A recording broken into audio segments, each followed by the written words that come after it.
ఆ నల్లధనాన్ని సొమ్ముగా చేసుకొని తెలంగాణ ఆస్తులను సంపదను కొల్లగొట్టి ఆ కుటుంబం ఏ రకంగా ఒక రాచరిక వ్యవస్థల జలగల పట్టి పీడించినటువంటి ఆ యొక్క ప్రభుత్వానికి స్వస్తి పలకాలని చెప్పి వారి యొక్క కుటుంబ పాలన, నియంతృత్వ పోకడలు, ఈ కుంభకోణాలు మొత్తం ఈ ప్రభుత్వ యంత్రాంగాన్ని కూడా చెప్పు చేతుల్లో పెట్టుకొని అధికారం శాశ్వతంగా పదిలపరుచుకోవడానికి చేసిన నిర్వాకం పట్ల ఆనాడు చేసిన బీజేపీ పోరాట ఫలితమే ప్రజలు మార్పు కోరుకున్నారు. ఆ మార్పు ఈ యొక్క తెలంగాణకు పట్టిన చీడను వదులుకోవాలని ఆ రకంగా కేసీఆర్ కుటుంబాన్ని, ఆ బిఆర్ఎస్ పార్టీని పూర్తిగా రాజకీయంగా సమాధి కడితే అదృష్టవశాత్తు లాభపడింది కాంగ్రెస్ పార్టీ. ఈ రాష్ట్ర ప్రజలకు కాంగ్రెస్ పట్ల నమ్మకం లేదు. కాంగ్రెస్ యొక్క పాలన గతంలో చవి చూశాము, అనుభవించాము. బిఆర్ఎస్ కు కాంగ్రెస్ కు తేడా లేదు. ఏ రకంగా కుటుంబ పాలనకు కేసీఆర్ తెరదీస్తే అదే వంశపారపర రాజకీయాలకు, కుటుంబ పాలనకు ఆనవాతిగా కొనసాగుతున్న కాంగ్రెస్ వేరు కాదు. అదే రకంగా అవినీతికి మారు పేరు బిఆర్ఎస్ గా ఉంటే కుంభకోణాలకు నిర్వచనం కాంగ్రెస్ పార్టీ.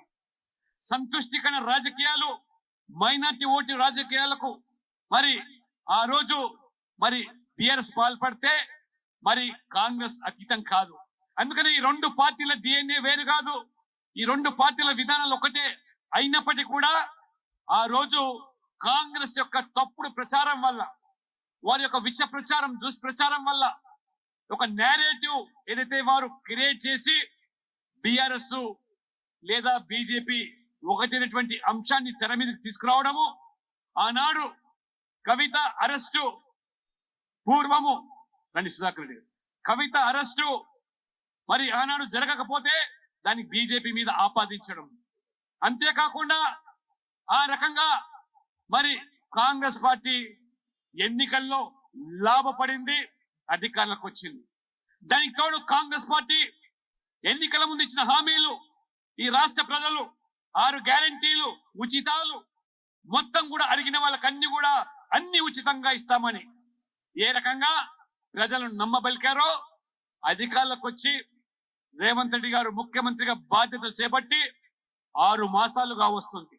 ఈ 6 మాసాల్లో మీరు డిసెంబర్ 9కి రైతులకు సంబంధించినటువంటి 2 లక్షల రుణమాఫీ విషయం కానివ్వండి, లేదా వడ్ల మీద 500 బోనస్ కానివ్వండి క్వింటాలకు, లేదా మీరు ఇచ్చినటువంటి హామీలన్నీ కూడా అటకెక్కించి ఏ రకంగా ఇవాళ వాయిదాలు వేస్తూ మరి డిసెంబర్ 9 కాదు ఆగస్టు 15 లోపల సాధిస్తామని చెప్పి మళ్ళీ పార్లమెంట్ ఎన్నికల్లో ప్రజలను మభ్యపెట్టేదానికి, ప్రజల దృష్టి మళ్లించేదానికి ఏ రకమైనటువంటి కుట్రలకు ఇవాళ రేవంత్ రెడ్డి గారు తెరలేపారో మొత్తం తెలంగాణ సమాజం గమనిస్తుంది.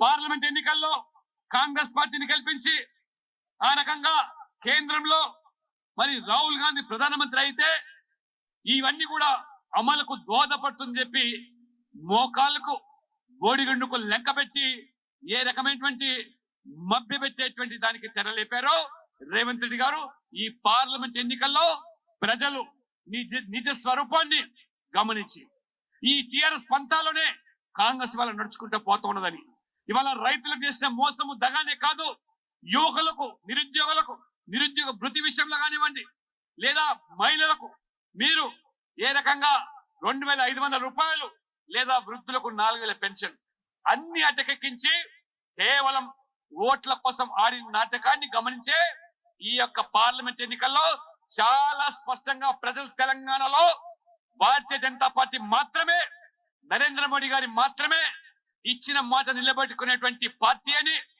మడమ తిప్పకుండా రాజీ పడకుండా ప్రజలకు జరిగే మేలు మాత్రమే ప్రస్తావించి ఏకైక పార్టీ బీజేపీ అని భావించి ఈ జరిగినటువంటి ఎన్నికల్లో తెలంగాణలో సైతము ఖచ్చితంగా అన్ని పార్టీల కంటే కూడా అత్యధిక సంఖ్యలో పార్లమెంట్ స్థానాలు గెలుస్తూ ఉన్నామంటే బీజేపీ పట్ల ఉన్న నమ్మకము, విశ్వాసము ఇది తెలంగాణ ప్రజలు కూడా ఇవాళ గమనించారు. అసెంబ్లీలో జరిగిన పోరాటాన్ని, అసెంబ్లీలో జరిగిన తప్పిదాన్ని ఇవాళ పార్లమెంట్ ఎన్నికల్లో తెలంగాణ సమాజం చేయకుండా ఇవాళ ఏకపక్షంగా మోదీ గారి పట్ల ఉన్న నమ్మకంతో మోదీ గారి యొక్క ప్రపంచానికి అనుగుణంగా తెలంగాణ ప్రజలు కూడా ఇవాళ స్పందించి రేపు 4వ తేదీ ఆ ఫలితాలు రాబోతున్నారు. అయితే ఈ సందర్భంగా రేవంత్ రెడ్డి గారు మీరు ఇచ్చిన మాటలు నిలబెట్టుకోకుండా ప్రజల దృష్టి మళ్లించడానికి ఏ రకంగా కేసీఆర్ యొక్క అవినీతిని పదే ఎన్నికల ముందు ప్రస్తావించారు. వారి కాళేశ్వరం ప్రాజెక్ట్ లో జరిగినటువంటి 1,00,000 కోట్ల అవినీతి అన్నారు. దోచుకున్నటువంటి సొమ్మునన్ని కూడా కక్కిస్తామన్నారు రేవంత్ రెడ్డి గారు. ప్రజలకు ఆ సొమ్మును పంచి పెడతామని చెప్పారు. అది కాళేశ్వరం ప్రాజెక్ట్ లో జరిగినటువంటి అవినీతి కానివ్వండి, లేదా ధరలలో జరిగినటువంటి ఆ భూ భాగోతాలు కానివ్వండి, లేదా ఇంకా అనేక రకాలుగా మీరు ఆ రోజు డ్రగ్స్ మాఫియాను కూడా ఏ రకంగా వెలికి తీస్తామన్నారు. ఈ రకమైనటువంటి వాగ్దానాలు చేసి ప్రజలను నమ్మించి ఇవాళ కేసీఆర్ అవినీతి మీద, కేసీఆర్ యొక్క మరి కుంభకోణాల మీద ఎందుకు నిమ్మకు నీరెత్తేట్టుగా ఇవాళ రేవంత్ రెడ్డి గారు వ్యవహరిస్తున్నారో ఇవాళ ప్రజలకు అనేకమైనటువంటి అనుమానాలు వ్యక్తమవుతున్నారు. ఆనాడు కేసీఆర్ గారు ఏ రకంగా మొత్తం అధికార యంత్రాంగాన్ని మొత్తం పార్టీ పరంగా ఏ రకంగా వాడుకొని మరి ముఖ్యంగా పోలీసు వ్యవస్థను, ఆ నిఘా వ్యవస్థను ఏ రకంగా మరి ఆ రోజు మరి ఆ ఫోన్ ట్యాపింగ్ అనే ఉదంతం ఇవాళ వెలుగులోకి వస్తున్నదో నిజంగా ఆశ్చర్యం కనపడుతుంది. ఇవాళ మొత్తం దేశంలో ఎక్కడ లేని విధంగా ఈ యొక్క కేసీఆర్ గారు, ఈ బిఆర్ఎస్ ప్రభుత్వం తమ అధికారాన్ని పదిలపరుచుకోవడానికి తొలిదారినైనా మరి ఆ ప్రజాస్వామ్యానికి తూట్లు పడిచి ఒక రాచరిక వ్యవస్థ లాగా రాజుగా వెలుగొందాలని చెప్పి మొత్తం ఆ పోలీసు నిఘా వ్యవస్థను ఈ చెప్పు చేతుల్లో పెట్టుకొని విపక్షాల యొక్క ఫోన్ ట్యాపింగ్ కానివ్వండి, లేదా ప్రతిపక్ష నాయకులు ఎవరైతే మరి ఆ రోజు వీరోచితంగా పోరాటం చేసి ఈ యొక్క ప్రభుత్వానికి బుద్ధి చెప్పడానికి ప్రజలు సమాయత్తం చేస్తున్నారో ఆ నాయకుల యొక్క ఫోన్లు ట్యాపింగ్ చేయడమే కాకుండా ఆనాడు సంభవించినటువంటి జిహెచ్ఎంసీ ఎన్నికలు కానివ్వండి, లేదా 3 ఉప ఎన్నికలు కానివ్వండి, భారతీయ జనతా పార్టీ ఈ రాష్ట్రంలో ఒక తిరుగులేని శక్తిగా దిగుతుంది కాబట్టి కట్టడి చేయాలి. ఆ రకంగా మరి భారతీయ జనతా పార్టీ యొక్క ఆర్థిక మూలాలను దెబ్బతీయడానికి ఏ రకంగా మొత్తం పోలీసు వ్యవస్థను మరి ఆ రోజు మరి అధికారులందరినీ కూడా ప్రేరేపించి ఆ యొక్క అధికారులు ఇవాళ మొత్తం కూడా మీ భాగవతం బయట పెడుతున్నారు. ఎవరైతే ఇవాళ జైలు ఊచలు లెక్క పెడుతున్నారో విధి లేని పరిస్థితుల్లో ఆ రోజు పెద్ద ఆయన చెప్పిన విధంగానే మేము చేశామని తప్పితే, ఆ ప్రభుత్వానికి అనుగుణంగానే మేము పనిచేస్తామని తప్పితే మాకంటూ వ్యక్తిగతంగా లేదని ఇవాళ వారు ఇచ్చినటువంటి ఈ కన్ఫెషన్ స్టేట్మెంట్స్ ఇవాళ చూస్తా ఉంటే మొత్తం ఈ రోజు ఇన్ని పేజీల కన్ఫెషన్ లో మొత్తం దేశమంతా కూడా ఇవాళ ఆశ్చర్యం కలిగే రీతిలో ఇంత దిగజాడు రాజకీయం, నీచ నికృష్ట రాజకీయాలకు ఈ ప్రభుత్వం పాల్పడిందంటే దేనికోసం?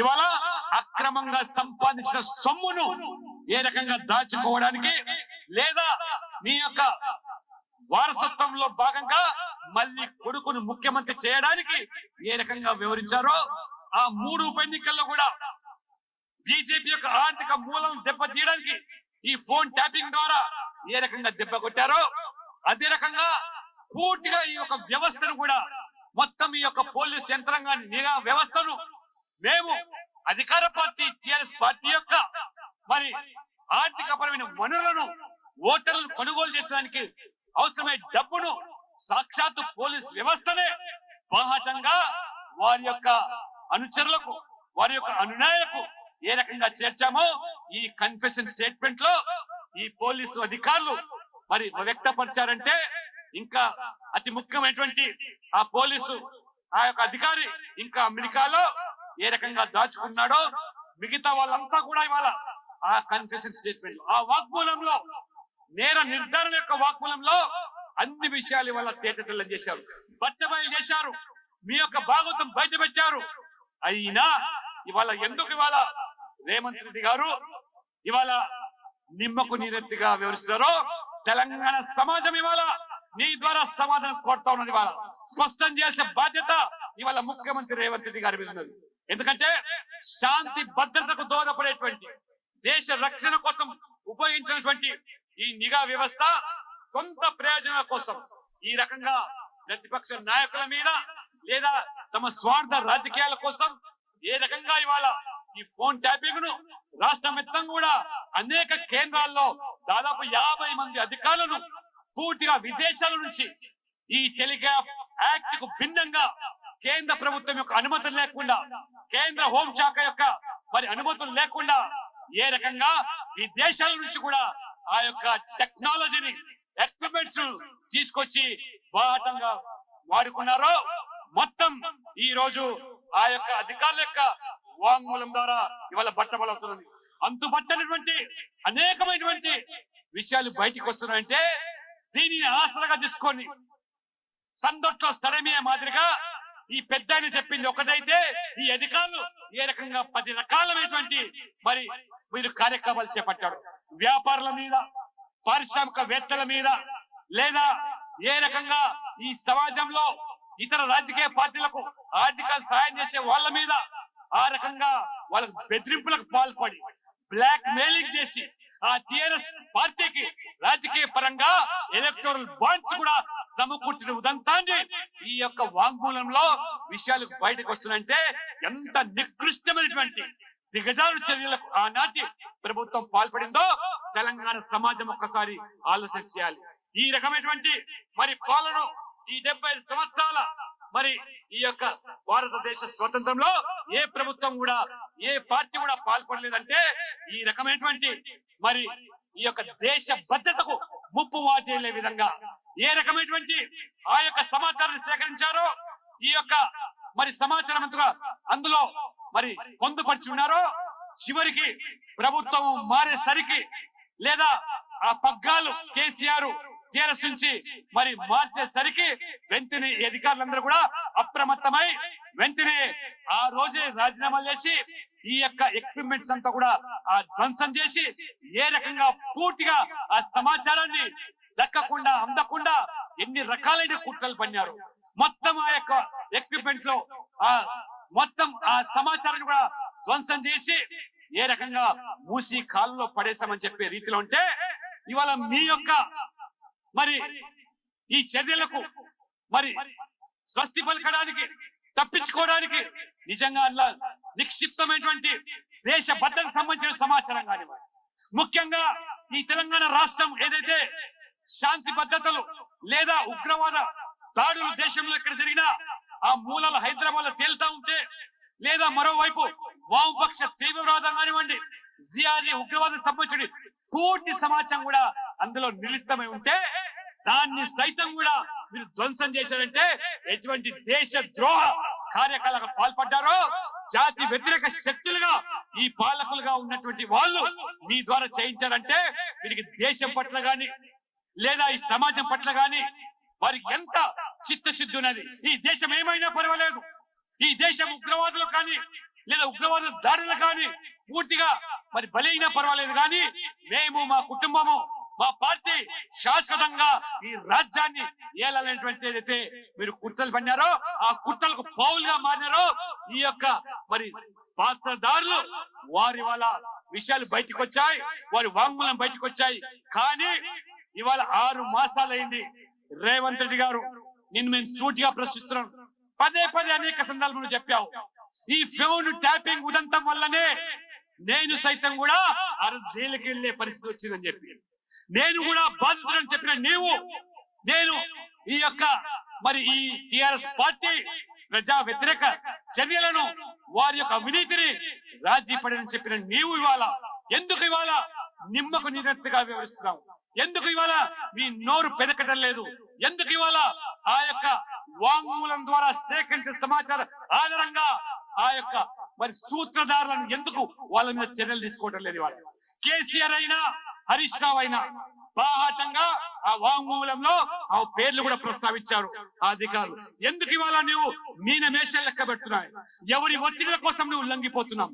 చివరికి నీవు చెప్పినటువంటి నీవే బాధితగా ఉన్నటువంటి నీవే బాధితగా మారినటువంటి ఉదంతం, నీవే జైలుకి వెళ్ళిన ఉదంతం, నీవే చెప్పావు కదా నా బిడ్డ పెళ్లికి కూడా నన్ను హాజరు కాకుండా కుట్ర పండి నన్ను జైలు పాలు చేశారు ఈ ఫోన్ ట్యాపింగ్ ఉదంతం వల్ల నేను చెప్పిన నీవు ఇవాళ ఎందుకు ఇవాళ రాజీ పడుతున్నావు అంటే నీ ఢిల్లీ పెద్దల ఒత్తిడా పది ఒత్తిడా లేకపోతే మీ కాంగ్రెస్ అధిష్టానం లోపాయికారిగా ఈ బిఆర్ఎస్ పార్టీతోని కేసీఆర్ తోని ఏదైనా రాష్ట్ర ఒప్పందాలు చేసుకున్నదా? ఇవాళ నరేంద్ర మోడీ గారిని బీజేపీని ఇవాళ ఎదుర్కోవాలంటే ఇవాళ మాకు సరిపోవడం లేదు. ఈ యొక్క విపక్ష కూటముల పేరు మీద అవినీతి పార్టీలు, కుటుంబ పార్టీలు, వంశపారపద రాజకీయాలు అన్ని పార్టీలు ఏకమైనా ప్రజలు ఇంకా నరేంద్ర మోడీ వైపు మొగ్గు చూపుతున్నారు. కాబట్టి మీరు సైతం మాతో కలవాలి లేదా మేము సైతం మీతో వస్తామని కేసీఆర్ కు వంత పాడుతున్నారా? అనేకమైనటువంటి అనుమానాలు వ్యక్తం అవుతున్నాయి. రేవంత్ రెడ్డి గారు నిజంగా మీకేమాత్రం పౌరుషం ఉన్నా ఇవాళ తెలంగాణకు జరిగినటువంటి ఇవాళ ఏదైతే అన్యాయం కానివ్వండి, మొత్తం తెలంగాణలో ఒక రాజరిక వ్యవస్థకు తెరలేపినటువంటి కేసీఆర్ పట్ల నీకు నిజంగా ప్రజాస్వామికంగా న్యాయపరంగా చర్యలు తీసుకోవాలని చిత్తశుద్ధి ఉన్నట్టయితే వెంటనే ఈ ఫోన్ ట్యాపింగ్ లో బయటకు వచ్చిన పేర్ల మీద ఎందుకు విచారణ జరపరు, ఎందుకు చర్యలు చేపట్టరు? ఆ సూత్రధారులు ఎవరు బయటికి వచ్చింది కాబట్టి ఆ సూత్రధారుల మీద చర్యలు తీసుకోవాల్సిందే భారతీయ జనతా పార్టీ డిమాండ్ తప్పితే ఇతరత్ర కాదు. మీరు రేవంత్ రెడ్డి గారు కేవలం కుర్చీ కోసము ఇవాళ మీ యొక్క హైకమాండ్ ఒత్తిడికి లొంగిపోతారా? తెలంగాణ సమాజానికి మీరు జవాబు చెప్తారా? లేకపోతే ఈ ఫోన్ ట్యాపింగ్ ద్వారా వెలికి వచ్చేటువంటి అన్ని అంశాలను ప్రజల నుంచి దృష్టి మళ్చేదానికి ఇవాళ మీరు రాజముద్ర విషయం కానివ్వండి, తెలంగాణ రాష్ట్ర గీత విషయంలో అనేకమైనటువంటి మరి ఈ రకంగా ప్రజలు తప్పుదో విట్టే విధంగా తెర మీదకి తీసుకొస్తాను. ఖచ్చితంగా భారతీయ జనతా పార్టీ ఈ ఫోన్ ట్యాపింగ్ విషయంలో రాజీ పడే ప్రసక్తి లేదు, మడమ తిప్పదు. దానికి సూత్రాలు ఎవరైనా, వారికి బాధ్యులు ఎవరైనా, వారికి కఠినమైన శిక్ష పడే వరకు రాజకీయ పోరాటం తెరలేపడానికే ఇవాళ భారతీయ జనతా పార్టీ తెలంగాణలో రాష్ట్ర రాజధాని హైదరాబాద్ లో ఈ ఉద్యమానికి ఇవాళ శంఖారావాన్ని పూరిస్తున్నాం. ఈ ఉద్యమాన్ని పల్లె పల్లెకు ఈ రకంగా మొత్తం తెలంగాణ వ్యాప్తంగా ఉద్యమాన్ని తీవ్రతరం చేసి ఒకవైపు రాజకీయ పరమైన పోరాటంతో పాటు ప్రజా పోరాటంతో పాటు అవసరమైతే ఖచ్చితంగా న్యాయపరమైన పోరాటాన్ని కూడా అనేక మంది మేధావులు, విద్యావంతులు ముందుకు వస్తున్నారు. కాబట్టి ఖచ్చితంగా రేవంత్ రెడ్డి గారు తాడో పేడ తేల్చుకోవాల్సిన సమయం ఆసన్నమైంది. ఈ యొక్క తెలంగాణకు పట్టిన చీడను, తెలంగాణ ప్రజాస్వామ్యాన్ని కాపాడుకోవాలంటే భవిష్యత్తులో ఏ పార్టీ, ఏ నాయకుడు ఈ రకంగా అధికార యంత్రాంగాన్ని చెప్పు చేతుల్లో పెట్టుకొని ప్రజాస్వామ్యాన్ని అపహాస్యం చేసే దానికి మరి ఏమాత్రం కూడా సహించని విధంగా తెలంగాణ సమాజంతో కలిసి నడవాల్సిందిగా నేను ఇవాళ పిలుపునిస్తున్నాను రేవంత్ రెడ్డి గారు.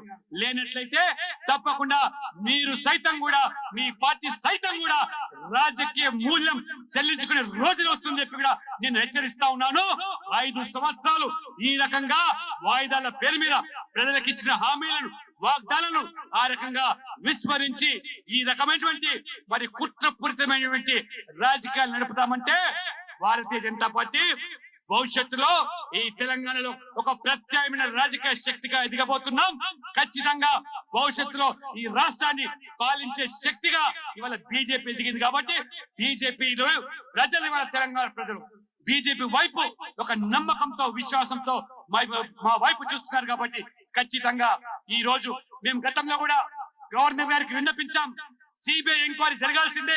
లేనట్లయితే ఇవాళ కాంగ్రెస్, టిఆర్ఎస్ దోబూచులాడుతున్నాయి, ఒకరి ఒకరు దొంగాట ఆడుతున్నారు, ఆ రకంగా మభ్యపెట్టి కప్పిపుచ్చేటువంటి కుట్రలు తెరదీస్తున్నారు. కాబట్టి సిబిఐ జోక్యం చేసుకోవాలని చెప్పి పిలుపునిచ్చాం. రేవంత్ రెడ్డి గారు మీరు కనుక ఆ చర్యలు ఉపక్రమించకపోతే తెలంగాణ సమాజం మిమ్మల్ని చరిత్రహీనులుగానే చూస్తుంది తప్పితే చరిత్రలో ఇంత పెద్ద తప్పిదాన్ని చేసేటువంటి ముఖ్యమంత్రిగా నువ్వు నిలబడకుండా ఉండాలంటే నువ్వు వెంటనే సిబిఐ ఎంక్వైరీకి దర్యాప్తు చేయండి. ఆ ఎవరైతే ఆ సూత్రధారుల పేర్లు వాంగ్మూలంలో బయటకు వచ్చాయో వాళ్ళ మీద చట్టపరమైన చర్యలు తీసుకోవాల్సిందిగా నేను డిమాండ్ చేస్తున్నాను. ఎంతగా దిగజారారు మా యొక్క జాతీయ నాయకుడు బిఎల్ సంతోష్ గారు. తన జీవితం అంతా కూడా ఈ దేశం కోసం, ధర్మం కోసం తన జీవితాన్ని దారబోసి ఏ రకంగా ఇవాళ ఒక ప్రచారక జీవితాన్ని కొనసాగించే వ్యక్తి మీద అబండాలు వేసి ఏ రకమైన కుట్రలు బండి లేని యొక్క ఎమ్మెల్యేల కొనుగోలు కేసును మీరు తెర మీదకి తీసుకొచ్చి ఏ రకంగా మీరు ఆ యొక్క బిఎల్ సంతోష్ గారి మీద అక్రమ కేసులు బనాయించి రాజీ పడడానికి ఈ కవిత గారు ఏదైతే మరి మద్యం కుంభకంలో కూరుకుపోయిందో, మొత్తం ఈ తెలంగాణకు పట్టినటువంటి ఏదైతే జాడ్యం ఉన్నదో, ఒక మహిళ మరి సారా వ్యాపారం చేసి ఢిల్లీకి, పంజాబ్ కు, గోవాకు ఆ రకంగా డబ్బును ఏ రకంగా ఆమ్ ఆద్మీ పార్టీతో కలిసి ఆ ఎన్నికల్లో పంపిణీ చేశారో, ఆ ఉదంతం బయటికి రావడం, ఆ కేసులో ఇరుక్కుపోవడం, ఆ కేసు నుంచి తప్పించుకోవడానికి మాత్రమే ఇవాళ బీజేపీ నాయకులను ఈ యొక్క కేసును మేము అక్రమ కేసు బనాయించామని చెప్పి ఆ రకంగా అధికారులు ఆ వాంగ్మూలంలో బహిర్గతం చేశారంటే ఎంత దిగజారు చర్యలకు కేసీఆర్ గారు మీ పార్టీ పాల్పడ్డదో ఇవాళ స్పష్టమవుతున్నారు. ఆయన తెలంగాణ సమాజంలో అనేకమైన అనుమానాలు వ్యక్తమైనాయి. బీజేపీ ఆ యొక్క అధికార పార్టీ ఎమ్మెల్యేను కొనుగోలు చేయడానికి జరిగినటువంటి ఉదంతం అనేటువంటి ఒక భావన కల్పించే ప్రయత్నం చేశారో, అదృష్టవశాత్తు ఆనాడు నిజంగా భగవంతుడు ధర్మం వైపు ఉన్నారు కాబట్టి ధర్మం వైపు పనిచేసి బీజేపీ జాతీయ నాయకులను ఏ రకంగా ఆదుకున్నాడు. లేనట్లయితే మీరు అరెస్టు పేరు మీద వాగ్మూలంలో అధికారి చెప్తాడు, ఆ అరెస్టు పేరు మీద ఆ సంతోష్ జీ బీజేపీ అరెస్టు పేరు మీద కవిత యొక్క ఆ కుంభకోణాన్ని రాజీ పడడానికి ఉపయోగించారని చెప్పి బాధగా వ్యక్తపరిచారంటే ఎంత దిగజారుడు, నికృష్టమైనటువంటి రాజకీయాలకు ఈ పార్టీ బిఆర్ఎస్ పాల్పడ్డదో ఆ పార్టీని ఉపేక్షించేది లేదు. తెలంగాణ సమాజం అంతా కూడా తిరగబడాల్సిన అవసరం ఉంది. ఇప్పటికే అది ఈ పార్టీ ఈ సమాజంలో ప్రజాస్వామికంగా ప్రజలు కనుమరుగు చేశారు. కానీ ఆ పార్టీని, ఆ నాయకులను కాపాడే ప్రయత్నం రేవంత్ రెడ్డి గారు ఏమాత్రం చేసినా నీకు సైతం కూడా ఆ గతి తప్పదని హెచ్చరించడానికే ఇవాళ ఈ ధర్నాకు ఉపక్రమించింది భారతీయ జనతా పార్టీ. ఈ యొక్క మరి ఉద్యమానికి తెరలేపింది భారతీయ జనతా పార్టీ. ఇవాళ రాష్ట్ర అధ్యక్షులు కిషన్ రెడ్డి గారు చాలా స్పష్టంగా ఫలితాలు 4వ తేదీ వస్తున్నప్పటికీ, కేంద్రంలో మళ్ళొకసారి మనం 3వసారి అధికారంలో వస్తున్నప్పటికీ ప్రజాక్షేత్రంలో ప్రజా పోరాటానికి సమాయత్తం కావాలని చెప్పి ఇచ్చిన పిలుపు మేరకే ఇది నాంది మాత్రమే, శ్రీకారం మాత్రమే. మండలాల వారీగా, గ్రామాల వారీగా, జిల్లాల వారీగా ఉద్యమాన్ని తీవ్రతరం చేస్తాం. తాడో ట్రేడో తేల్చుకుంటాం. మా జాతీయ నాయకుల పట్ల మీరు చేసినటువంటి అబండాలను ఇవాళ మొత్తం సమాజం గమనించింది కాబట్టి దానికి దోహదపడ్డటువంటి ఆ యొక్క సూత్రధారుల మీద చర్యలు తీసుకోకపోయినట్లయితే రేవంత్ రెడ్డిని కూడా ఉపేక్షించేది లేదని, ఆ కాంగ్రెస్ ప్రభుత్వాన్ని కూడా ఉపేక్షించేది లేదని హెచ్చరించడానికి మాత్రమే ఈ యొక్క ధర్నా అని చెప్పి ఈ సందర్భంగా తెలియజేస్తూ, ఇంత తక్కువ సమయంలో రాత్రికి రాత్రి నిండా కాసం వెంకటేశ్వర గారు నేను ఢిల్లీలో ఉంటే వారు ఫోన్ చేసి రాష్ట్ర అధ్యక్షుడి పిలుపు మేరకు ఇవాళ వెంటనే మనం ధర్నా నిర్వహించాలి, లేనట్లయితే ఈ రకంగా ఎన్నికల తర్వాత విజయోత్సవాల పేరు మీద అందరూ కూడా మన కార్యకర్తలు పూర్తిగా నిమగ్నమయ్యే ప్రమాదం ఉంది కాబట్టి అప్రమత్తం చేయాలి, సమాజానికి ఒక సంకేతం ఇవ్వాలి. భారతీయ జనతా పార్టీ ఈ ఫోన్ ట్యాపింగ్ కేవలం టీవీ సీరియల్ గా మాత్రం కాదు, ఖచ్చితంగా చర్యలకు ఉపక్రమించాలని చెప్పి వారు చెప్పినప్పుడు మరి నిన్న సాయంత్రం ఇచ్చిన పిలుపు మేరకు ఇంత వేల సంఖ్యలో పెద్ద ఎత్తున తరలి వచ్చినటువంటి కార్యకర్తలు అందరూ కూడా నేను శిరస్సు వంచి నమస్కరిస్తూ ఈ పోరాటం ఇంతటితో ఆగదు, దానికి తుది మరి పలుకు పలికేదాకా న్యాయం జరిగే వరకు ఏ రకంగా భారతీయ జనతా పార్టీ నాయకులను పార్టీని అప్రతిష్ట పాలు చేయడానికి పూనుకున్నటువంటి కుట్రలు పడినటువంటి కేసీఆర్ ను, బిఆర్ఎస్ ను మరి ఏ మాత్రం కూడా ఉపేక్షించకుండా ఈ రకమైన ప్రజా పోరాటానికి సమాయత్తం కావాల్సిన మీ అందరూ కూడా పిలుపునిస్తూ ఇంత పెద్ద సంఖ్యలో పాల్గొన్నటువంటి రాష్ట్ర నాయకత్వానికి పెద్ద ఎత్తున వచ్చినటువంటి మీ అందరూ కూడా హృదయపూర్వకంగా ధన్యవాదాలు చెప్తూ శిరస్సు వంచి నమస్కరిస్తూ సెలవు తీసుకుంటా ఉన్నాను. భారత్ మాతాకి, భారత్ మాతాకి జై శ్రీరామ్, జై శ్రీరామ్.